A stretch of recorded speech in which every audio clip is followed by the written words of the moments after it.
Hello.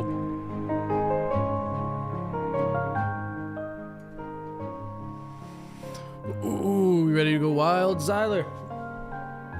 Oh, Zyler going wild. Zyler going Oscar wild. Show him your butt. Show him your butt.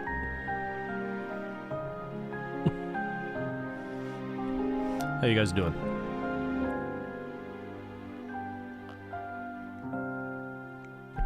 Zyler's joining us for book club this week. Christine let me use her stream setup here. Got the balloons and everything. I wonder what Ben thinks about this book. I'm going to tell you what I think about this book. He's a wild cat. Wild with an E. It is very bright today by the window.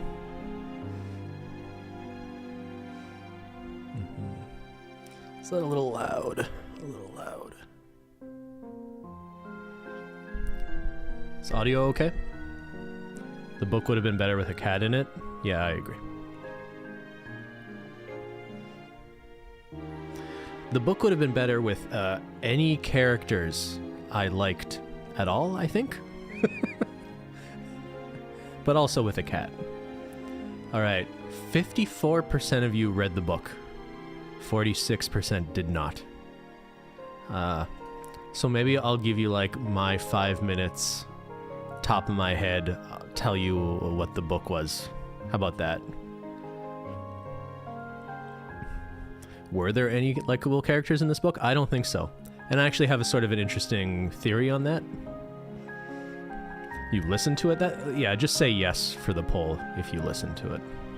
I saw quite a few people say they tried to read it, but just lost interest pretty quickly. Which is totally fair. Would have been better without chapter 11. There was one chapter that seemed obviously just an excuse to expound upon a bunch of different like art forms and things Dorian or Oscar Wilde was interested in showing you he knew stuff about. That was chapter 11? I just skipped that chapter.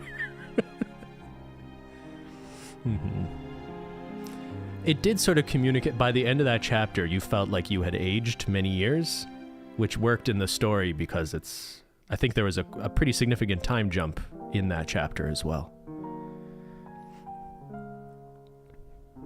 Anyway, we're getting into it, Zyler.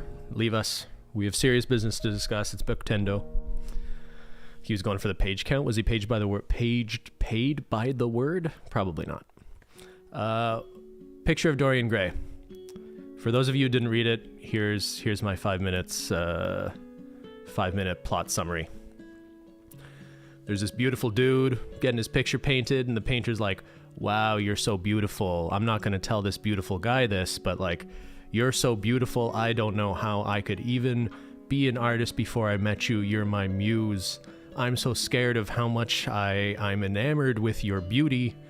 I feel like I've put too much of myself into this painting, and there's something that makes me uncomfortable about the whole thing. I don't think I'll ever be a good artist again.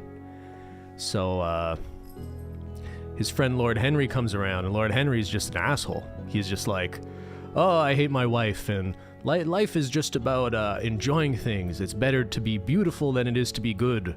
Women are annoying. And this Lord Henry comes around and is very impressionable on the young, beautiful Dorian Gray.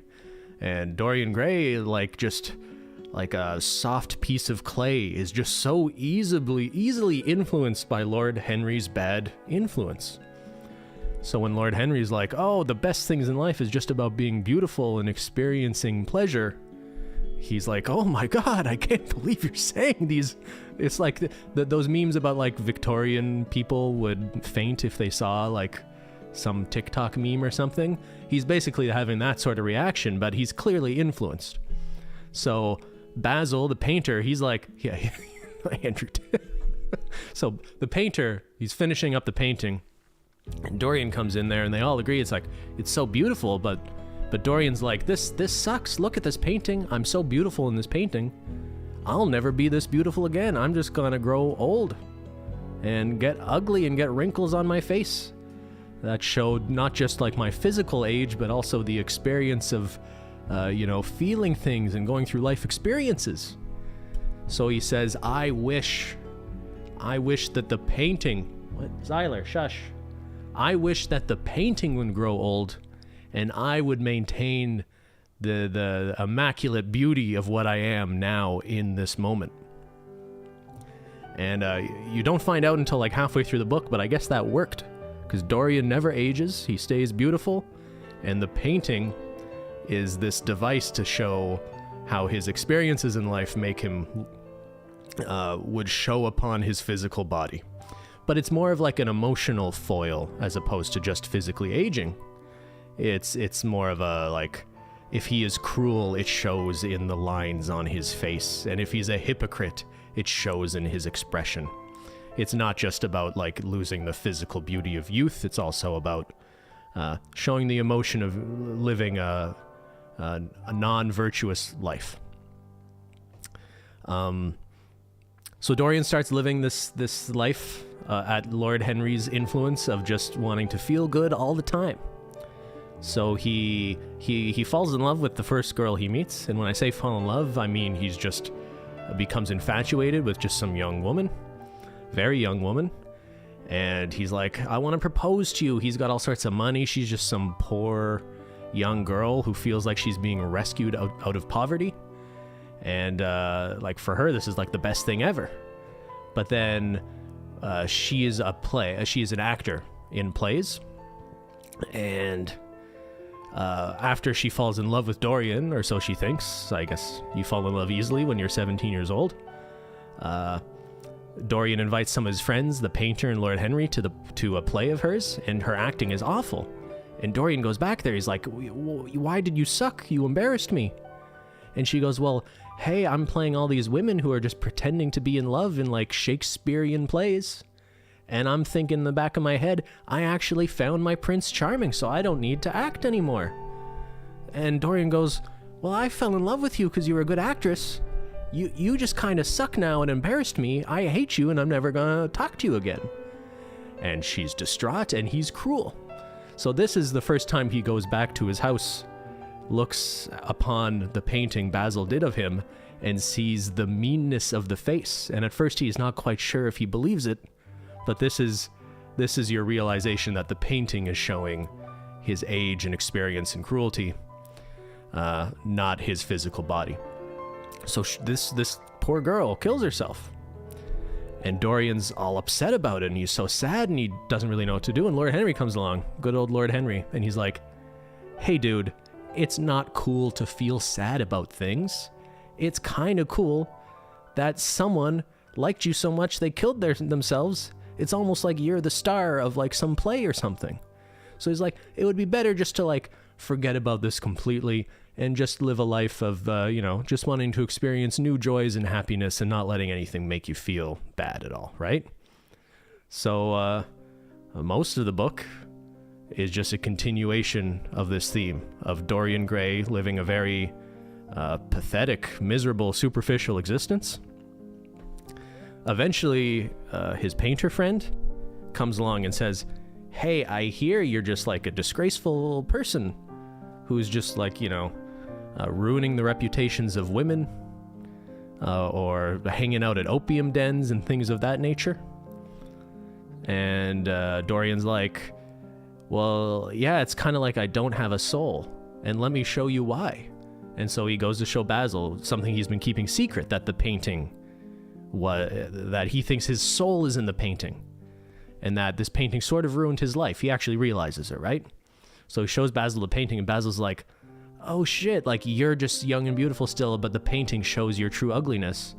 And Dorian's like, yeah, I'm mad about it. And he goes, stabby, stabby. He kills the painter. It feels a little out of left field. It's one thing to shut yourself off from like the emotional experiences of not feeling guilty for other people's decisions and things like that. But yeah, he just kills him. He kills him there, and then he blackmails some like scientist person he knows something bad about to dispose of the body. That section was a little strange. It's briefly teased that his comeuppance, Dorian, will be that the brother of the woman he was engaged to sort of figures out who he is and he's gonna come and get him and kill him. But that's sort of a red herring or sort of a deflection. That guy dies in an accident, like right at the end of the book, without getting his opportunity for revenge. And instead, the book ends with Dorian as like a deeply unhappy person who it's sort of intimated, or you are led to believe he might have a... Zyla. There's a glimpse of him maybe having some desire to change his ways, to be a good person. But he looks upon the painting, and what the painting shows is the expression of a hypocrite. And that is his way of knowing. The painting confirms back to him, reflects back upon him, that he doesn't really care about being better. He's just doing it for his own self-serving interests, or isn't really genuinely wanting to be a better person. So he stabs the painting. He likes stabbing things. Excuse me, sir. This is really distracting. Tyler, what are you doing? So he stabs the painting, but in stabbing the painting, he stabs himself in the heart. And he dies there on the floor, resembling now the old, decrepit, morally bankrupt man. And the painting is left there showing the young 20-year-old, beautiful, unspoiled Dorian who once was. Fin. Any of you reading this in high school or something? There's your summary. How did I do? Anyone who read the book, did I leave anything out important? Or could you write an essay? Could you basically write an essay on this book now? You tell me. It was pretty good. Thank you. Everybody clap. All right. Yeah, half of you read the book, so I hope the other half of you appreciate now you can work for Sparks Notes. You forgot to tell us about the Roman antiques. Oh, yeah. God, no, everyone just wants to talk about chapter 11, right? I do have a real question. I feel like we should just do this every Booktendo. Did you like the book? Let's just do a yes or no. I have a feeling I know the answer to this. Erase chapter 11 from my mind. I feel this book might be a good example of, when I think of the importance of classic novels, their importance or why they're meaningful isn't always that they're just enjoyable to read. I think people see a significance in them that goes beyond just them being good in and of themselves, right? So much gay pining. Oh, well, okay, we'll get into that, Erica. Yeah, I wish there was a third option, like the idea, not the execution.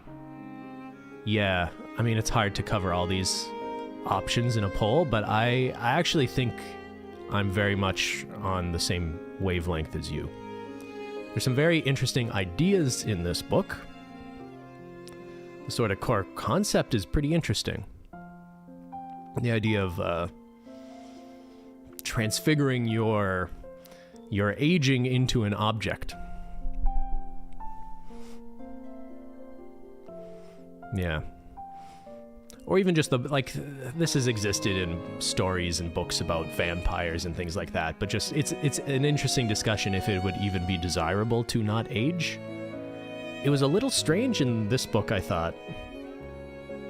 It didn't seem to be a huge deal that this guy just was not aging for decades. Yeah, people kind of talked about it and observed his beauty, but I think, wouldn't people have much more drastic reactions to being like, I've known you for 30 years and you still look like basically a child? It kind of seemed like maybe that would have a little bit more people scratching their heads.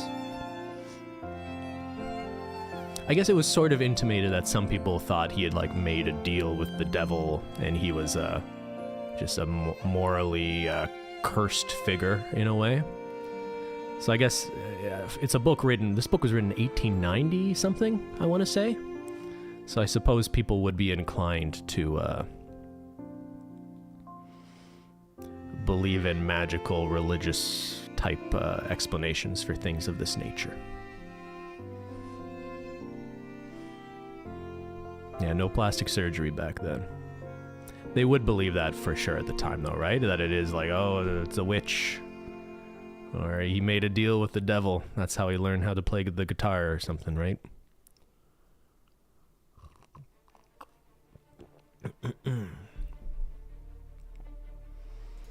All right. So a pretty even split on the book, and I imagine a lot of you would have been more inclined to agree with a more nuanced option than yes or no. Like, I didn't love the lengthy diatribes by Lord Henry. Here's a question, and I sort of already went into this a lot. Did you like any character in the book? And then I'll ask people to write who it was. Did you like any character in the book? So I'm not giving an option. Just say yes if there's anyone, and then I'm going to pressure you into saying who.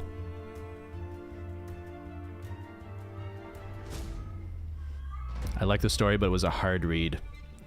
Was this a hard? I didn't actually find this a hard read. Like that chapter 11, yeah, I found my eyes just sort of wanting to fall to the bottom of those paragraphs. I'm sure I didn't take in much of that at all, if you ask me about it now. But overall, I wouldn't say it was a difficult read. I read the second half of it yesterday, to be honest with you guys. I'm going to have to get out of that habit. Our next book is quite a bit longer. I've got it right here, actually. This guy I'm quite excited about, but we're talking a little bit more substantial. How long is this? Huh. Oh, wow, the author looks very young. How old are you? What are we talking, like 300, almost 400 pages. I like this book more than Fahrenheit 451. Interesting.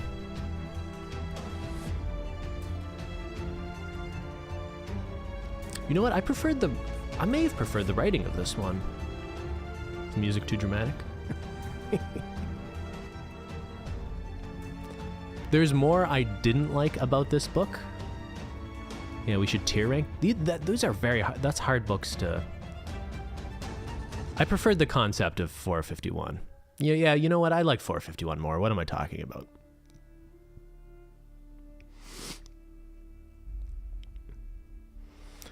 Not a hard read for me. Just a little harder to keep my attention. Yeah, that's an interesting way of putting it. Like, I've read books before that it's like, even if you're interested, are difficult to take things in. It's very confusing.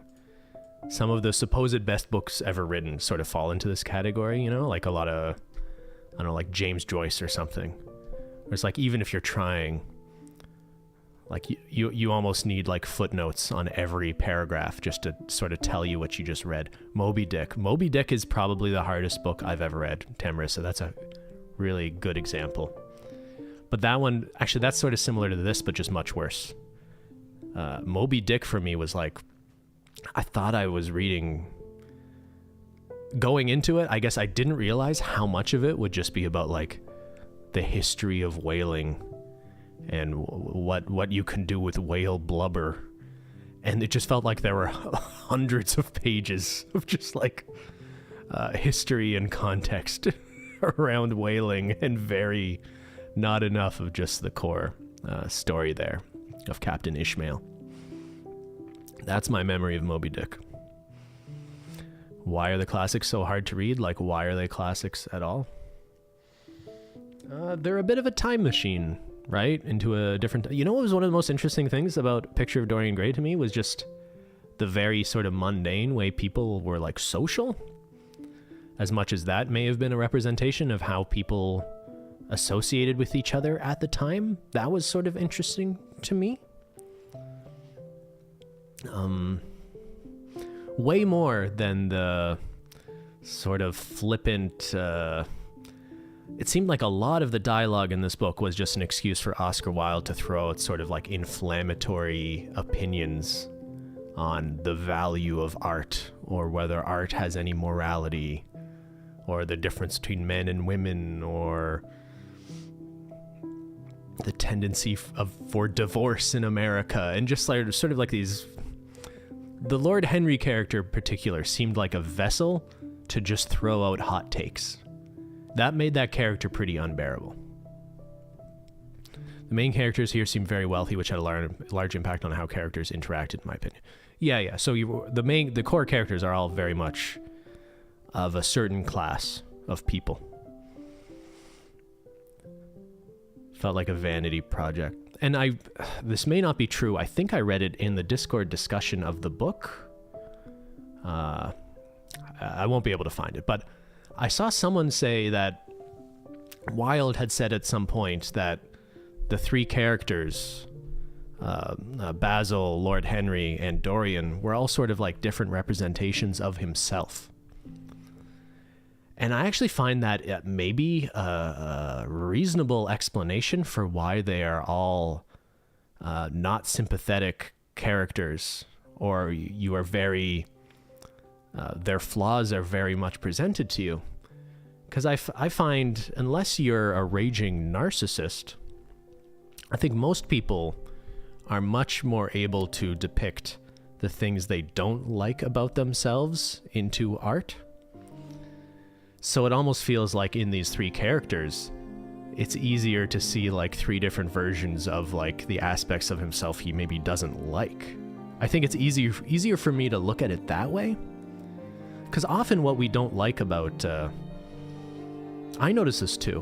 When I find myself like not liking somebody else, the things I don't like about them are often the things I am least happy with about myself. And I just see them in other people. And it's kind of like a mirror back at you. So anyway, that's my hot take theory on why these three characters were pretty hard to empathize or sympathize with. Makes it so much more tragic knowing how the book was used against Wilde and how he ended up in prison.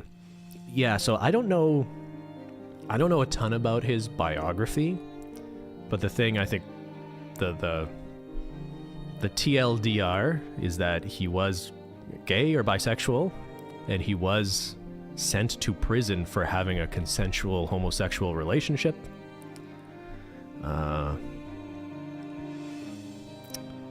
Beyond that, I'm not totally sure. I think the last thing he ever wrote was about his experience of having been in jail or imprisoned.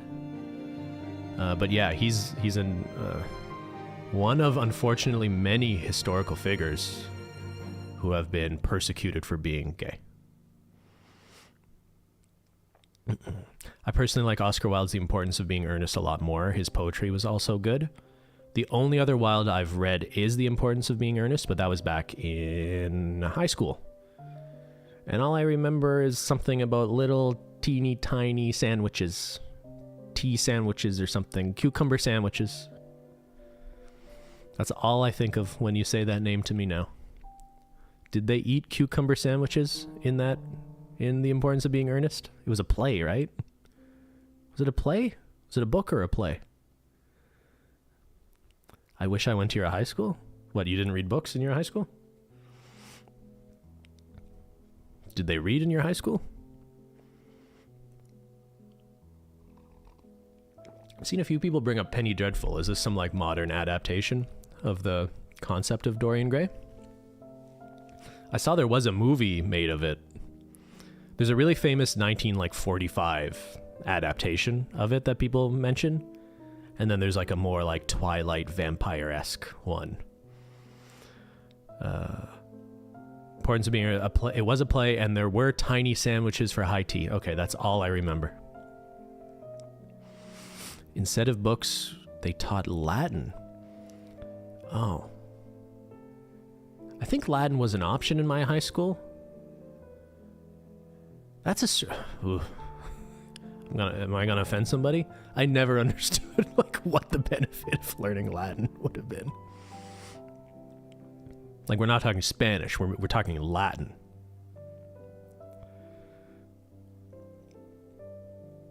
We read Ender's Game in high school. That's an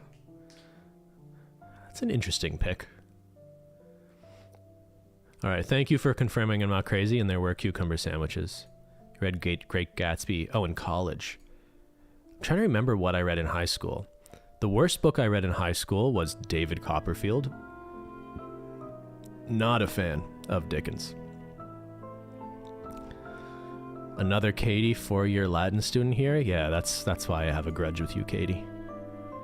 We did a bunch of Shakespeare. Remember doing Julius Caesar, King Henry V, Part 2? Fifth Business? I think that's a Canadian book. David Copperfield is one of those books where it's like, oh, you were paid by the word or something like that. Or even if that's not totally true, it seemed like it. All right, 27% of you had a character you liked in the book. What character did you like in this book? Was it Sybil? I'm not sure if she really... we got much of a sense of her at all. I could see people very much being sympathetic to Sybil Vane. What was her name? Can't remember. Her brother, the sailor? Sybil wasn't even a full character. Yeah, she was basically a prop for men. Again, I'm very optimistic that next month's book will have female characters that are not just props for men. A male character development. Sybil reminded me of myself, so I did not like her. Good one, Rashida. Sybil just made me sad, I get that. James the brother was the only one that seemed like a real person. Yeah, and even him... I don't know, was he much of a character at all other than the protective brother figure? It was sort of sad to discover him like in an opium den in between jobs. And I feel like there's a lot of... You could imagine a lot of what his story may have been over the last 18 years, but it's not like we really got that in the book. 2 Booktendo books so far. Most don't like them. No female characters. We hate most of the characters. Hoping next one is the one we all love. I'm quite optimistic. I've heard a lot of good things about the next one. I mean, hey, even John Green loves it. One of the best books I've ever read, said John Green. It's also a modern thing, right? Not that modern books don't write women poorly. I remember I was really into Jonathan Franzen like 10 years ago. He wrote The Corrections and Freedom. I think he's on the shelf behind me. Yeah, I think you could see it there. That guy could not write women. But I still like those books. Do you know about the John Green Tumblr thing, Green Bean? No Green Bean. I do not know about the John Green Tumblr thing. But I think we trust John Green.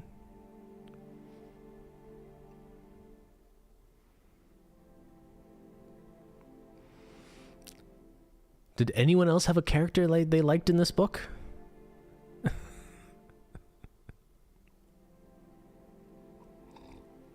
What about Basil? Somebody advocate for the painter as not being an awful person. Can you do that? I found myself not really empathizing with him as much as maybe the story wanted you to. Basil is okay, but he gets an F for communication and paying attention to people he cares about. He suffered from the author making the plot contrived. Basil did care about Dorian, that was clear. And he was certainly set up as a... If Lord Henry was the devil on the shoulder, was Basil the angel? But even Basil, to me, did not seem to really... Dorian, or the author, seemed to think of Basil as what could have been the good influence in Dorian's life. But even our sort of experience of Basil is kind of like as the, I don't know, I'm almost like lusting after this young boy, and his main interest in Dorian is really just in that very superficial aspect of his beauty, which Dorian even sort of throws back in his face at one point. It's like, you didn't really care about me either. You just thought I was very beautiful to paint. Basil didn't have much influence on Dorian. Yeah, I agree with that. I think Dorian just thought of him as, hey, if I'd let this guy be more influential on me, I wouldn't embrace the it's better to be beautiful than good. Maybe I'd care more about being good than being beautiful.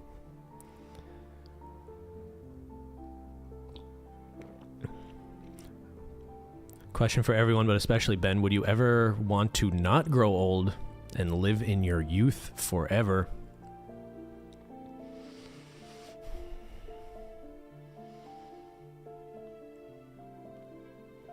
It would be great to be able to sort of pick and choose the sort of grocery basket of things you like about youth and things you like about the wisdom of aging. I mean, the short answer is no. The more nuanced answer is like, hey, it would be great to not have the health problems associated with aging. It would be great to have like the wisdom you have of living a bit of life as an adult. Although then what pops into my head is like, sometimes you'll see like thought experiments, like if you could give up everything you have now, go back to being a baby, but you keep all your knowledge, you would just be some weird, freaky baby who knows a bunch of stuff a 30-year-old knows. And that's a pretty weird, that must be an incredibly bizarre existence to have. A baby who knows stuff.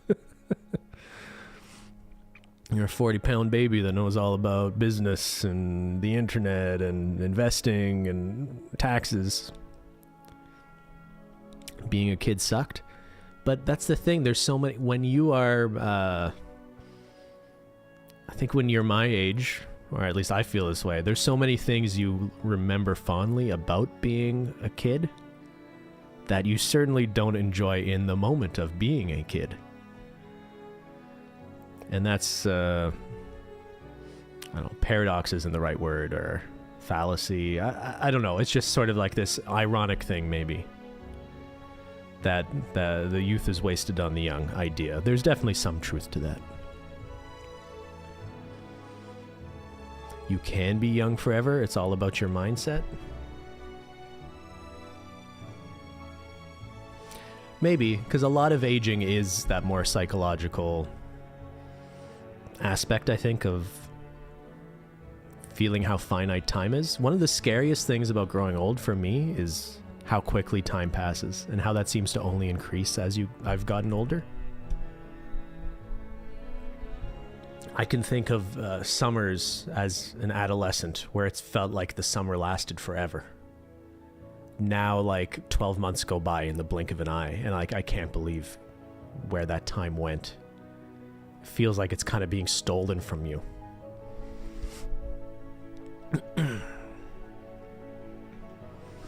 Wonderful thing about life is that it's not permanent. We learn to cherish each moment in various stages of our lives. At least that's the goal.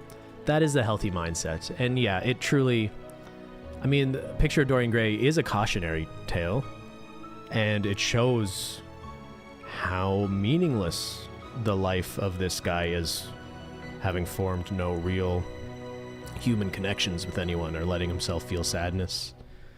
Nothing feels... the sort of happiness you experience in life can only really feel great relative to the capacity for pain and loss we have, right?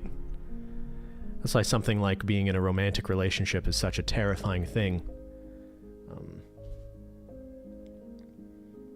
I think it only can reach those highs of feeling like the best thing ever because you know how awful it could be too. Or you know what that loss would mean to you. You have to let yourself be vulnerable in both directions.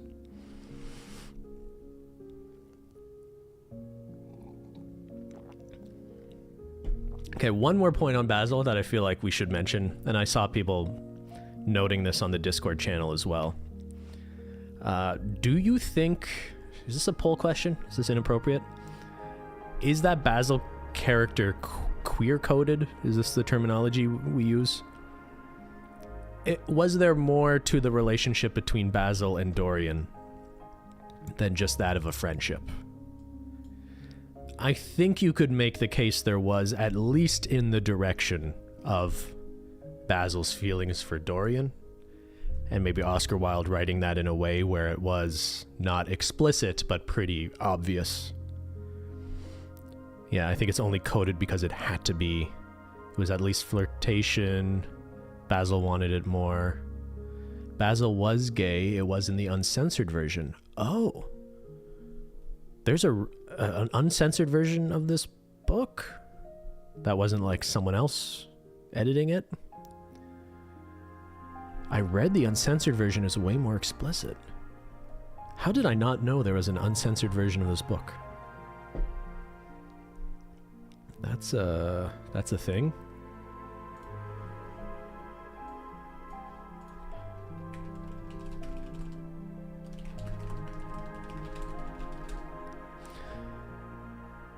There's some images in the Discord that shows the passages side by side. I must have missed that. 120 years after the picture of Dorian Gray was submitted for publication, the uncensored version was published in paperback. It restores 500 words to the 1890 edition, and many of those words revolved around the subject of same-sex love. Okay, so there's a clear answer to this question then, that there definitely was.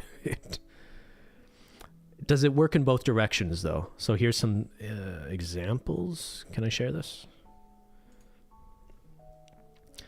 With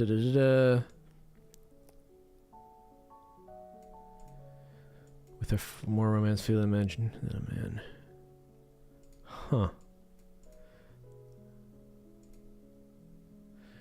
Took out the entire line about Hallward worshipping Dorian in several sentences that followed, including, somehow I'd never loved a woman. I suppose I never had time.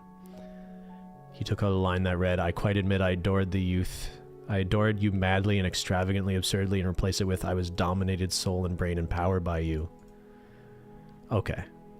So even in the censored version, so to speak, it's quite obvious. Yeah. Oscar Wilde struggled with his homosexuality. Back then, gay people were accused of selfishness and like hoarding access to wealth and privilege by courting a man instead of a baby maker.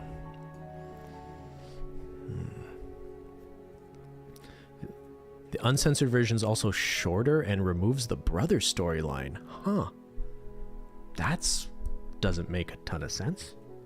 Why are we censoring brotherly revenge? That is interesting, though. It's also interesting that, what did they say? It was published 120 years later? Does that mean it was published in 2010? 120 years after 1890. This was only recently published. So I guess they found a manuscript before it went through an editor that just had, you know... I mean, 500 words in the grand scheme of things is pretty... not a lot. 28 days later? What? You want to watch a movie next month?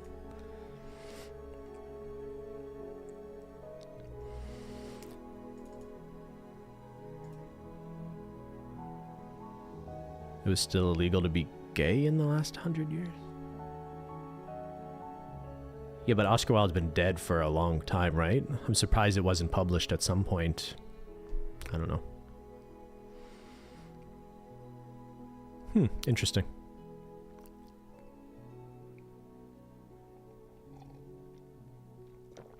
A movie club would be fun. What movie? 28 Days Later. Actually, I watched that recently. It's not as amazing as I remember. But I was also really distracted by how bad it looks. We can do a film club. We'll think about it.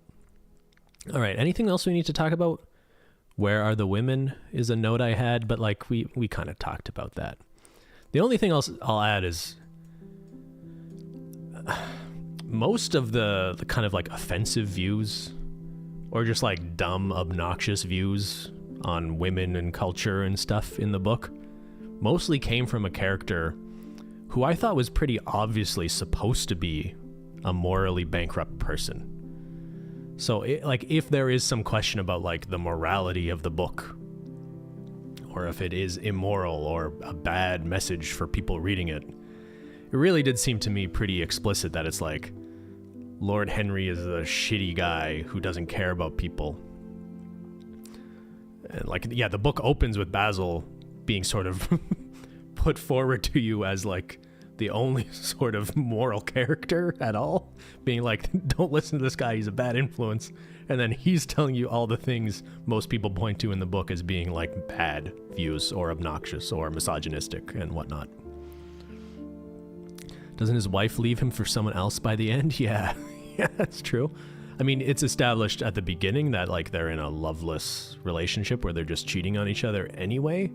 But I guess eventually the wife finds someone that justifies or gives her reason to actually leave Lord Henry. So there's that. There's that. Also, like, I don't know, this feels kind of like hoity-toity. Maybe I'm just not one for conversations like this, but like I think in the second edition of the book, Oscar Wilde added that sort of introduction of like, there's no such thing as a moral or immoral book or art. A book just exists to be beautiful. Like, I found that whole thing kind of incredibly obnoxious, to be honest with you. Not that I'm like above or not interested in conversations about the value of art and morality in art, but it really seems to be more of a defense. Because I think in the context under which it was written in 1890, I think a lot of the reaction to the book was just like, this is a morally corrupt book that could corrupt the youth. So it was almost like he just added this in as like, here's kind of my perspective. Like, he was an advocate or a figure in like romanticism, Oscar Wilde, right? So it's about like the aesthetics of art and beauty, not books don't have to exist just to be instructive or enlightening in a moral sense. Wilde is trying to be like, oh, don't pay attention to this, it's just art, it's not important.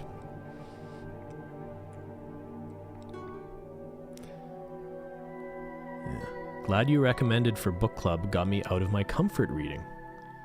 For me, I'll admit this, I'll never pretend it's not the case. This book club was a way of making me accountable. I wanted to start reading again, but felt like unless I gave myself a schedule that other people were aware of, I probably wouldn't read. And I was, even though I didn't love this book or even like it all that much, I did find pleasure just in the act of reading. And I've been enjoying doing that again.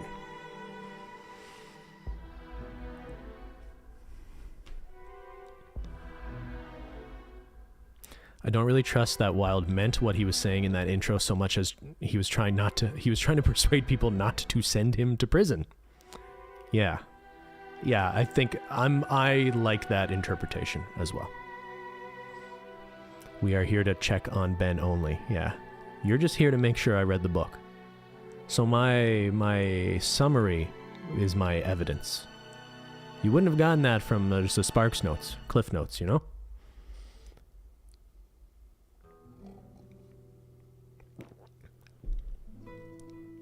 You are keeping me accountable. Should I read chapter 11 to you?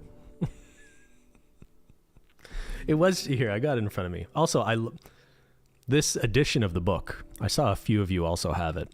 Pretty beautiful, I have to say. There is a lot of pleasure in having a book upon your shelf. And this is one that I think is quite nice. It's quite fitting, you know? This is a book that should have a very beautiful cover.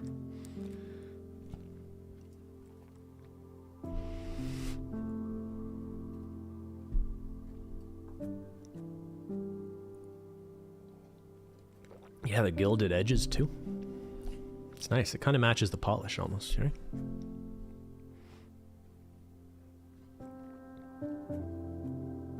That's the pink. This gold. This gold fits more on the front, maybe. Yeah, it's nice. Are the end pages watermarked? No. There's Wilde's kind of introduction. Here, should I read the preface to you that was added that I was just referencing? A few of you said it's not there. The artist is the creator of beautiful things. To reveal art and conceal the artist is art's aim.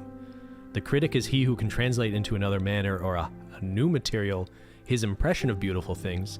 The highest as the lowest form of criticism is a mode of autobiography. Those who find ugly meanings in beautiful things are corrupt without being charming. This is a fault.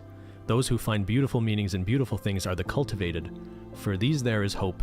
They are the elect to whom beautiful things mean only beauty. There's no such thing as a moral or an immoral book. Books are well written or badly written, that is all. The 19th century dislike of realism is the rage of the Caliban seeing his own face in the glass. The 19th century dislike of romanticism is the rage of the Caliban not seeing his own face in the glass.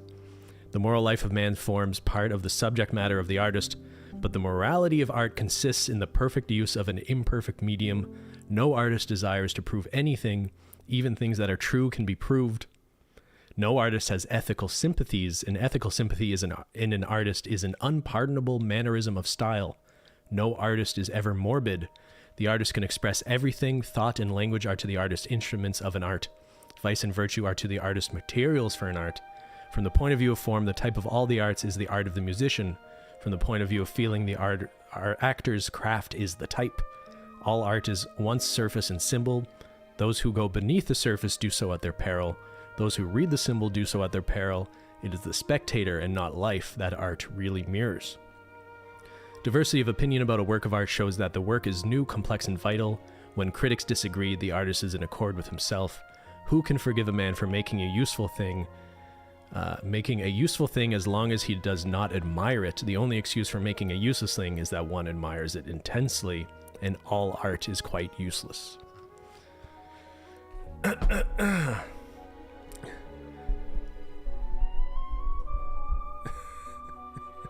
Okay, please stop. We won't arrest you. So I don't agree with half of that. Which half, I don't know. But it is interesting to consider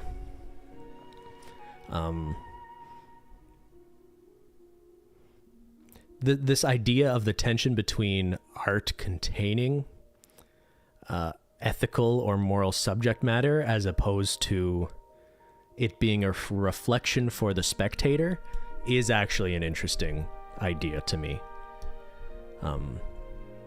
That I don't think there's really an easy answer for. But that note, yeah, certainly reads as if like, don't overthink this, guys. Please don't throw me in prison.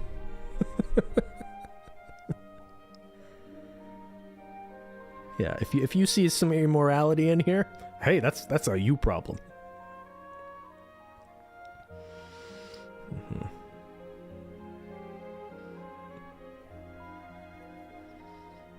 It's just a book. Don't arrest me. Please don't arrest me. It's just a book. All right. I don't know if I have anything else to say about this book. Do you? Sometimes I wonder if artists were born in a different time, would they still produce the same work? I doubt they would. Is Christine's computer fixed? I think we know what was happening. There was a particular thing open that was like taking up 100% of her CPU if you looked at the memory usage. That definitely should not have been. But I'm still confused why that was happening and if the computer should shut off when that's happening as opposed to just stopping that application. Goat Simulator was running in the background and destroyed the stream. What's the next book? The next book is Tomorrow and Tomorrow and Tomorrow by Gabrielle Zevin.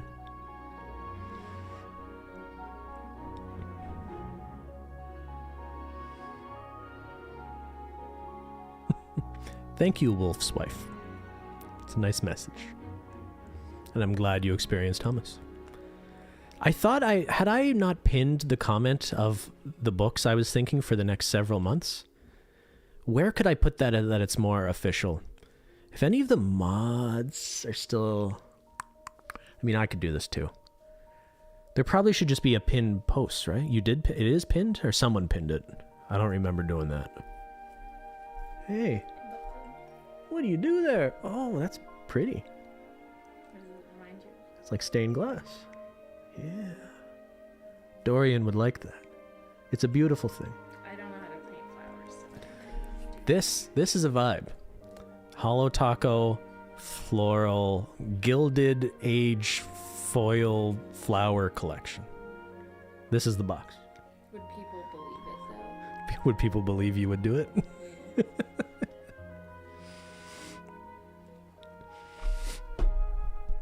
Woo! Book club! Woo! When we do, I don't have it in the schedule, but Handmaid's Tale. Yeah. We should do that. We could review the show. We could compare it to the show. It's only the first season, though. I like your summary. If you do another book summary, I'll tell you about the show. Oh, so you won't read the book, but we'll compare summaries? Well, I don't know if I'll have time. Like, I just... It's okay. Like It's okay. You don't have to feel bad. I'm sorry. It's all right. It's okay. I don't have the patience to read anymore. I honestly, when I was reading even Fahrenheit 451, I was feeling that it's hard for me to say how much I did or didn't like that book, because most of my memory of reading it was like just trying to remember how to read and enjoy reading. Yeah, I don't know, my tolerance, my distraction level. Like, how do you do two things at once? That's the thing. Reading is not one of those things where you can like, I'm watching a Netflix series and reading a book and scrolling it's Twitter. Too hard, and then you just end up reading. Well, it's not hard. It's just you have It's to. annoying. It is. Well, that's one of the joys of it. Is it brings you to like a singular focus. An audiobook? Yeah, but I feel like if I'm doing that, like I'd rather listen to like relevant information right now, which is like business related stuff, podcasts, or just something that's not a story. I know that's just personal preference. Like obviously people really enjoy stories. I guess I prefer real accounts of things in life, whatever that means, you know? So I don't know. Like obviously you read a bunch of books in high school, but once you're free of that and you don't have to do what your teacher tells you. Yeah. If you're purely looking at it as like a utilitarian thing, then yeah, I guess you're better off consuming information that you can use. But it depends on your creative outlet. Like I have a bunch of other creative outlets. Yeah, that's fair. So like, you know, I kind of get my fix from a fantasy from like hollow sparkles. You are not in the minority here. I think most adults. This is the book club, so I hope the majority of you read. I think most people over, high school age probably don't really read fiction anymore. Honestly, university killed it for me. I was saying this, grad school for me really robbed the joy of reading. It was just like constant having to read journal articles and like sociological theory stuff, and you had to read them. You had to do your readings for your lit reviews, and the prof was going to talk about it. So I don't know. I feel like when you read so much of like theory, it's just like the second you don't have to do it anymore, it's like freedom. Yeah, that's fair. And I find I consume way more like journalism, or I consume a lot of content online that is not fiction. So it also was a way of me being like, I do read a lot. I don't really have a lot of bandwidth to just read other stuff. Yeah. But I understand the appeal. Let me read something, that's like an interesting story that isn't about the dark reality we live in. It's just about a different dark fantasy in some cases. But yeah. But like a book club or like this, I've seen quite a few people be like, this is just a way of sort of expanding those horizons a bit. Leisure? Yeah, doing some leisure reading and maybe reading some things I wouldn't have otherwise read. I probably didn't pick the best two first books. I feel like we've got these out of the way, and now we've got some better stuff on the horizon now. Yeah. Good job reading, guys. The next book is Hollow. Have you seen this? I know, I love it. I should do my nails with it. Actually, there's like a gradient on the back too. Look at that. Yeah, rainbow gradient. It's a creme gradient with like hollow. The hollow's on this side. Or something. It's like hollow. It's a wave. The crest of the wave is holographic. Like that's how they get the sales, right? They just do like the cover of the book has hollow, and then people buy it. Amazing. It's almost reminds me of that famous. What's that Japanese art style of the waves and stuff? Do you know what I'm talking about? It's cool that it's the wave that is holographic. Yeah. So the inside's a gradient. Oh wow. So I'll read the book, and you do the nail art for it. That'd be really cool nail art. I could see it now. Like diagonal creme gradients with wait, let me see the colors again. It's like a banana hacks. It's blue, yellow, pink. Scientific. And what do you pink? What do you pink's a little pale, but I think it could work. Blue, yellow, pink with just a little bit of fading in between. And then you could paint like circuit breaker waves on top. I'm not gonna. Abstractly, I would do it. I'm not gonna be able to leave this one to the last week like I've done the last 2 months. Yeah, no procrastinating. I was gonna say procrastination. Yeah, you procrastination. No procrastination. You're gonna have to. To tell you to do your homework. Tell them how much I had to read yesterday. I love the first chapter. The first chapter is called Sick Kids. Maybe they mean like sick, you know? Like, you're not allowed to read the last page of this one, okay? Don't tell them. You already did it? No, don't tell them that I always do that with your books. Before he started reading this Dorian Gray book. Dorian. Dorian I read Gray. the last page, so I knew it happened. What does the last page say? What did you see, and what did you think it meant? We'll look at it again. We'll just read like the last paragraph. The very last paragraph? Yeah. When they entered, they found hanging upon the wall a splendid portrait of their master as they had last seen him in all the wonder of his exquisite youth and beauty. Lying on the floor was a dead man in evening dress, with a knife in his heart. He was withered, wrinkled, and loathsome of visage. It was not till they had examined the rings that they recognized who it was. I read that and I was like, he dies. That's the ending. He dies. I didn't spoil it for Ben. But you don't know the significance of the death, why it's highlighting that he's old. I guess he's dead. Let me skip to the good part. They found him upon the floor smelling of a durian, like the rotten meat. It was Matt, flesh. Your brother. Your brother. Okay, bye guys. All right, bye. I'm ending this too. That was good. Tomorrow. What's tomorrow? Oh, we're playing The Last of Us Left Behind tomorrow. And The Last of Us show is tonight. So the prequel, an episode that the trailers indicate covers Left Behind is tonight. And then we'll play Left Behind tomorrow.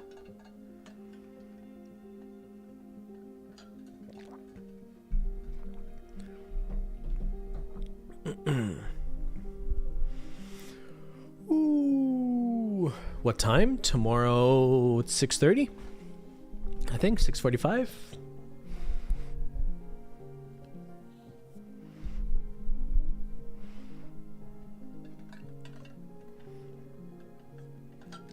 And stream reading chapter 11? No.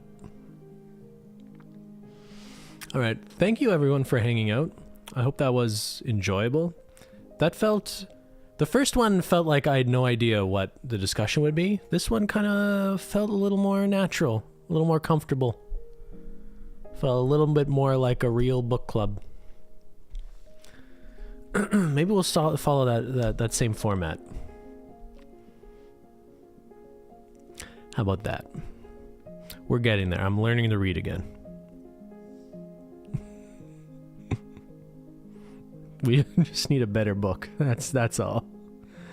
We are a real book club.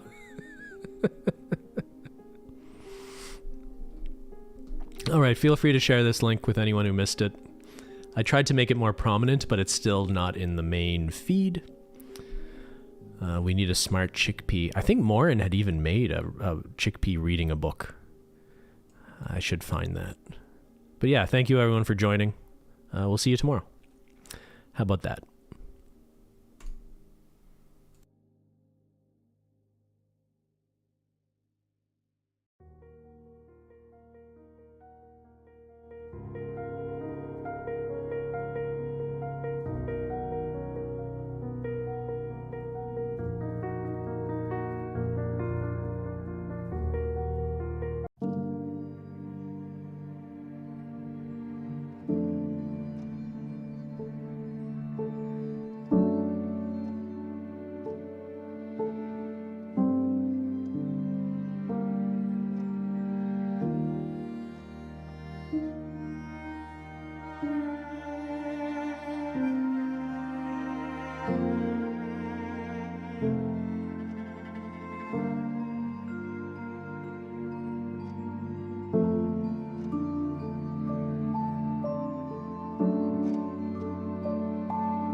Bye.